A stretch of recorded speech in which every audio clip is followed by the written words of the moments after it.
नमस्ते दोस्तों, आप लोगों का स्वागत है मेरे चैनल स्कैरी स्टोरीज पर। मैं आप लोगों के लिए ड्रामनी कहानियाँ लेकर आई हूँ। अगर आप लोगों को मेरी कहानी अच्छी लगे तो मेरे चैनल को सब्सक्राइब करें और बेल बटन को ऑल पर कर दें।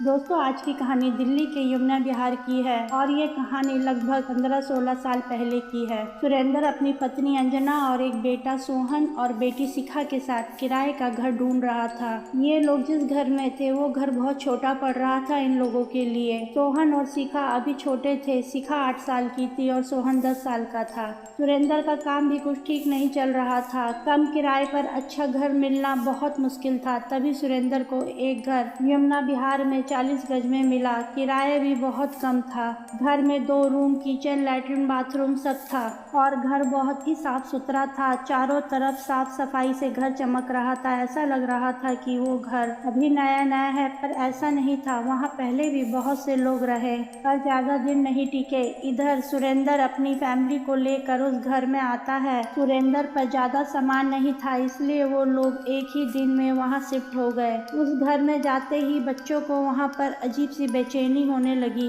और उन लोगों का मन भी नहीं लग रहा था। वो लोग खुश होने की कोशिश भी करे तो खुश नहीं हो पा रहे थे। उन लोगों को वहाँ पे अच्छी फीलिंग नहीं आ रही थी। जब वो लोग स्कूल गए तो शिखा और सोहन दोनों खुश थे, पर घर में आते ही माहौल बदल जाता था। शिखा और सोहन अपनी माँ से बोलती है कि मम्मी मुझे यहाँ अच्छा नहीं लगता है, पर अंजना शिखा और सोहन को समझाती है लेकिन अच्छा तो वहाँ सुरेंद्र को भी नहीं लग रहा था। पर वो दिन भर बाहर काम करता था और रात को थक के सो जाता था। अंजना भी सोच रही थी कि यहाँ आकर तो मेरा मन भी बहुत अशांत रहता है, लेकिन ये बातें कोई किसी को बता नहीं रहा था। ये बात शिखा और सोहन ने जब अंजना से बोली तब अंजना को लगा कि इस घर में वही नहीं, बच्चे भी बेचैन और डिस्टर्ब रहते हैं। लेकिन इन सब में एक अच्छी बात ये भी थी कि अंजना को कभी डर नहीं लगता था। भले वो डिस्टर्ब या बेचैन रहती थी पर डरती नहीं थी, ना भूत प्रेत से, इसलिए वो बच्चों को भी समझाती रहती थी।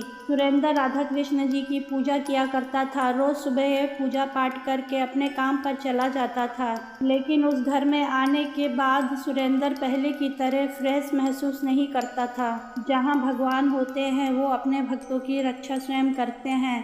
ऐसे करके अभी उन लोगों को उस घर में 3-4 दिन हुए थे। रात को सुरेंद्र भी घर में जल्दी आ गया था। अगले दिन संडे था, इसलिए सुरेंद्र को अगले दिन काम पर जाने का लोड भी नहीं था। तो वो रात में खाना खाकर अपने बच्चों के साथ कुछ बातें करके रात में देर से सोया। सुरेंद्र पलंग पर सोता था, बच्चे और अंजना जमीन पर गद्दा लगाकर सो रहे थे। तभी बीच रात में अचानक अंजना और बच्चे बहुत बेचैन हो जाते हैं और सो नहीं पा रहे थे। उन लोगों को लगा कि उन लोगों के शरीर पर कुछ चल रहा है। सोहन जल्दी से जाकर लाइट खोलता है तो उन लोगों के बिस्तर पर सारी जगह काकरोच ही काकरोच थे। वो लोग अचानक इतने काकरोच देख कर डर जाते हैं। घर तो इतना साफ सुथरा है और 4 दिन में उन्हें एक भी कीड़ा नहीं दिखा, और आज बीच रात में अचानक इतने काकरोच कि वो लोग अपने ऊपर से काकरोच हटा रहे थे। मुंह से चीख भी निकल जा रही थी, पर सुरेंद्र नींद से उठा नहीं। ये बहुत आश्चर्य की बात लगी अंजना को।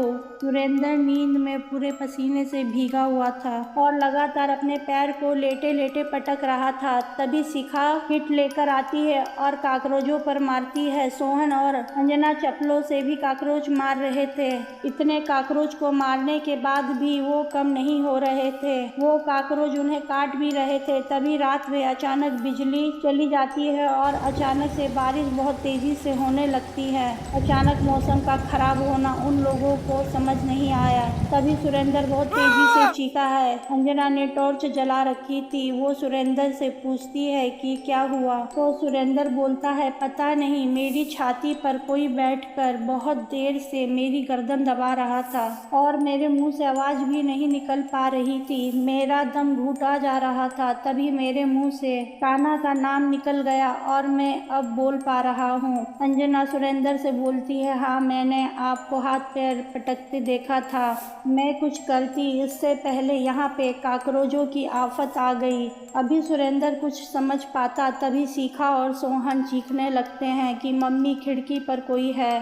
बाहर घने अंधेरे में बिजली की चमक के बीच में उन्हें एक साया दिखाई देता है और वो घर में इधर उधर भाग रहा था। सब डर के एक दूसरे को पकड़कर पलंग पर बैठे थे। शिखा, सोहन और सुरेंद्र डर से कांप रहे थे। अंजना ने भी पहले ऐसा देखा नहीं था तो वो भी कुछ डर रही थी। बाहर इतनी बारिश हो रही थी, बादल गरज रहे थे और बिजली की चमक बहुत तेज थी कि घर में उन्हें बिजली की चमक में बार बार कुछ दिख रहा था और किसी के करहाने की आवाज़ सुनाई दे रही थी। लगातार करहाने की आवाज़ सुनकर वो लोग बहुत डर गए थे और उन लोगों को लग रहा था कि पता नहीं अब बचेंगे कि नहीं। सुरेंद्र लगातार राधा कृष्ण का जाप कर रहा था, इसलिए वो बुरी आत्मा उन लोगों का कुछ नहीं कर पा रही थी, सिर्फ डरा रही थी। सब लोग जैसे ही कान्हा जी का नाम लेते वैसे ही लाइट आ जाती है। सुबह के 4:30 हो रहे थे, बाहर बारिश भी रुक गई। अभी सब कुछ संभले थे, तभी उन लोगों की नज़र उन काकरोचों पर जाती है। वहाँ पर एक भी काकरोच नहीं थे, ना जिंदा, और उन लोगों ने कितने सारे काकरोच मारे थे, ना मरे हुए काकरोच। अब तो अंजना भी घबरा जाती है। वो सुरेंद्र को रात की सारी बात बताती है कि रात काकरोचों का कैसे उन लोगों पर आक्रमण हुआ। सुरेंद्र को उन लोगों की बातों को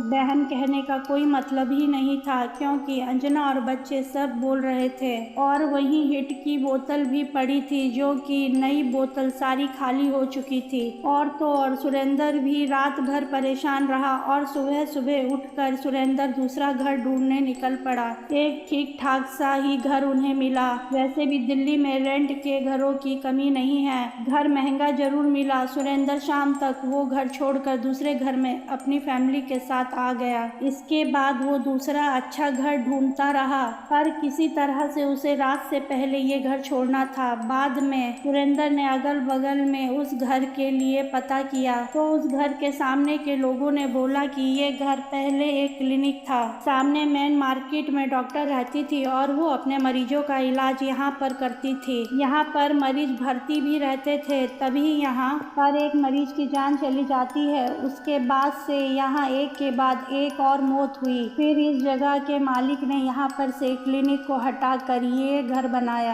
पर इस घर में कोई भी 2-3 दिन से ज्यादा नहीं टिका। यहाँ पर रात में हमें कुछ परछाइयाँ भी दिखती हैं। तुम लोग हो जो यहाँ 5 दिन टिक पाए हो। मैंने तुम्हें राधा कृष्ण जी की मूर्ति ले जाते देखा है। शायद उन्हीं की कृपा से तुम लोग यहाँ से सुरक्षित जा रहे हो, क्योंकि तुमसे पहले जो था उस आदमी के हाथ पैर टूट गए थे। सुरेंद्र ये बात सुनकर मकान मालिक को बहुत सुनाता है और फिर घर जाकर वो अंजना को सारी बातें बताई। फिर दोनों ने राधा कृष्ण जी का बहुत बहुत शुक्रिया किया। अब वो लोग ठीक थे और अपनी जिंदगी खुशी खुशी बिता रहे थे। पर सुरेंद्र और बच्चे बोलते हैं कि वो रात हम अब कभी नहीं भूल सकेंगे। बच्चे अब बड़े और समझदार हो चुके हैं। दोस्तों, आप लोगों को अगर मेरी कहानी अच्छी लगे तो मेरे वीडियो को लाइक और कमेंट करें और मेरे चैनल को सब्सक्राइब करें।